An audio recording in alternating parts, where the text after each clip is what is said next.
أعوذ بالله من الشيطان الرجيم. بسم الله الرحمن الرحيم. ياسين والقرآن الحكيم إنك لمن المرسلين على صراط مستقيم تنزيل العزيز الرحيم لتنذر قوما ما أنذر آباؤهم فهم غافلون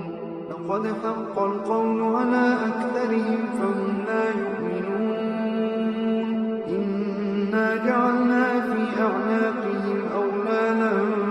فهي إلى الأذقان فهم مقمحون وجعلنا من بين أيديهم سدا ومن خلفهم سدا فأغشيناهم فهم لا يبصرون وسواء عليهم أأنذرتهم أم لم تنذرهم لا يؤمنون إنما تنذر من اتبع الذكر وخشي الرحمن بالغيب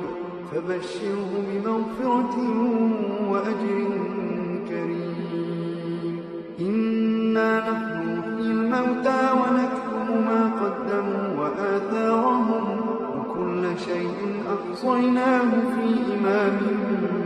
مبين واضرب لهم مثلا أصحاب القرية إذ جاءها المرسلون إذ أرسلنا إليهم اثنين فكذبوهما فعززنا بثالث فقالوا إنا إليكم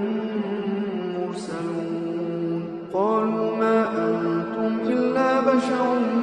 مثلنا وما أنزل الرحمن من شيء إن أنتم إلا تكذبون قالوا ربنا يعلم إنا إليكم لمرسلون وما علينا إلا البلاغ المبين قالوا إنا تطيرنا بكم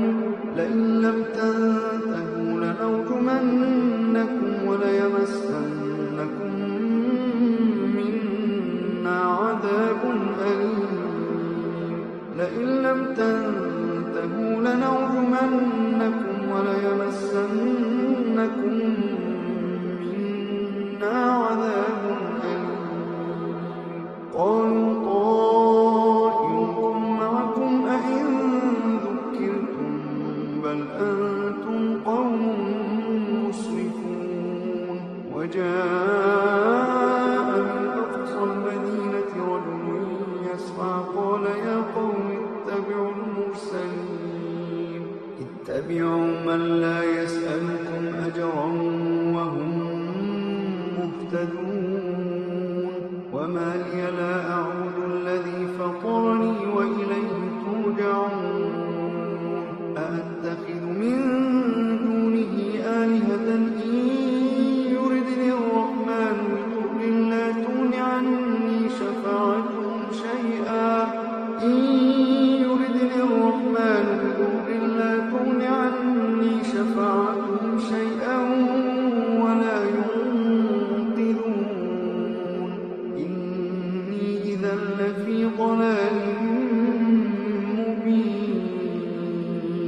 إني آمنت بربكم فاسمعون قيل ادخل الجنة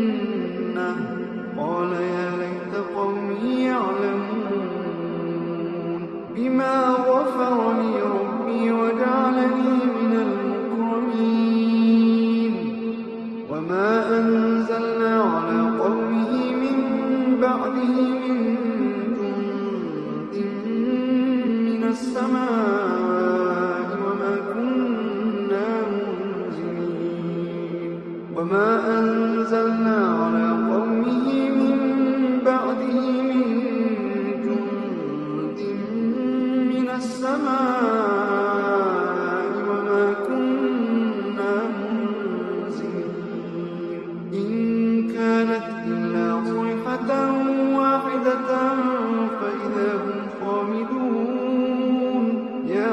حسرة على